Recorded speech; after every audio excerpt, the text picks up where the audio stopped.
Giunsa man nato pagpaminaw sa pulong sa Dios, or naminaw pa ba kaha kita sa pulong sa Dios?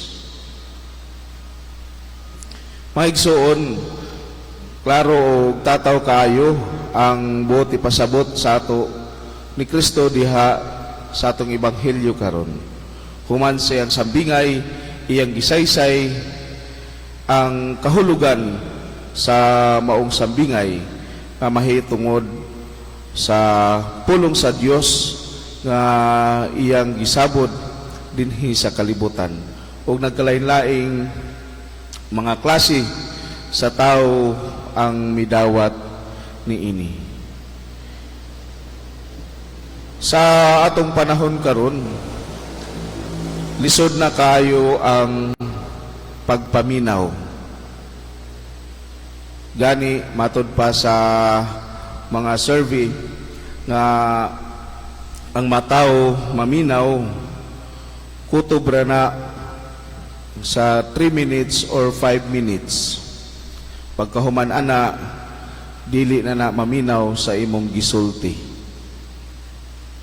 Mo gani ang mga pari gisultihan ni Pope Francis nga ang inyong wali 8 to 10 minutes ra.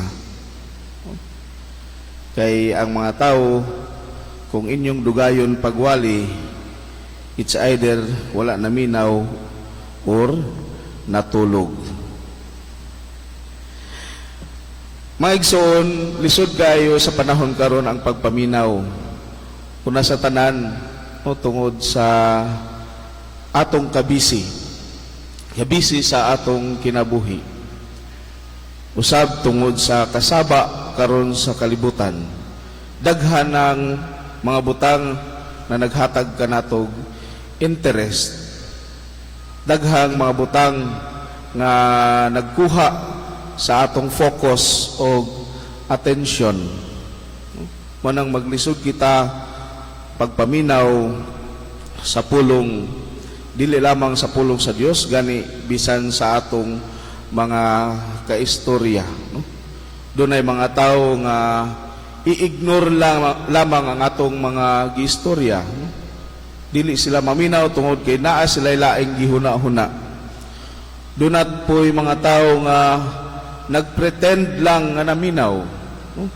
Nagtanaw sa imo samtang ikaw nagistorya, pero kung imong pangutan-on balik, dili makatubag tungod kay wala man maminaw.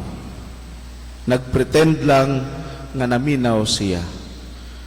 Doon na po'y mga tao nga selective ang ilang pagpaminaw, selective listening.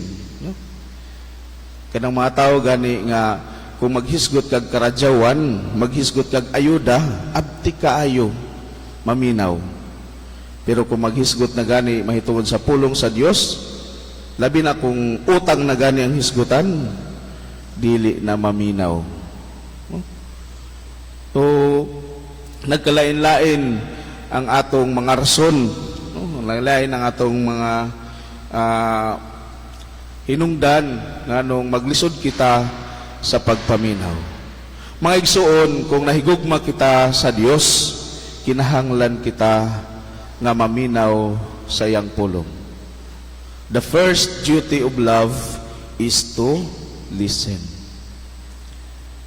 Ang unang duty sa tao nga nahigugma mao ang pagpaminaw sa iyang gihigugma.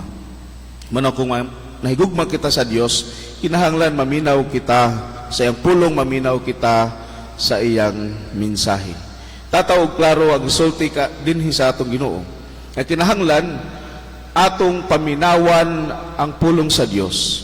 Human sa atong pagpaminaw sa pulong sa Dios, ato kining dawaton. Ug dili lamang kutob sa pagdawat, kundili ato kining puy-an aron kini mamunga og daghan. We have to listen to receive the Word of God and to live out what God has told us, has called us to do. Mga igsoon, unsa nga klase sa pagpaminaw ang ipangayo kanato sa Ginoo? Kining gitawag nato nga transformative listening. Kanang pagpaminaw nga makapabag-o sa atong kinabuhi. Kining klase nga pagpaminaw nga atong pasudlon sa atong dalunggan, apan dili nato ipagawas sa pikas, kundili atong ipasaka sa atong hunahuna aron atong mapamalandungan.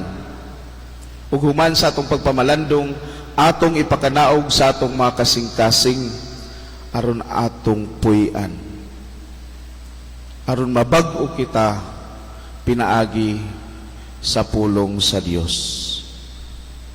Mao kini ang tinuod nga pagpaminaw. Mao kini ang mahigugmaon nga pagpaminaw sa pulong sa Dios. Transformative listening. Nga mabag-o kita pinaagi sa pulong sa Dios.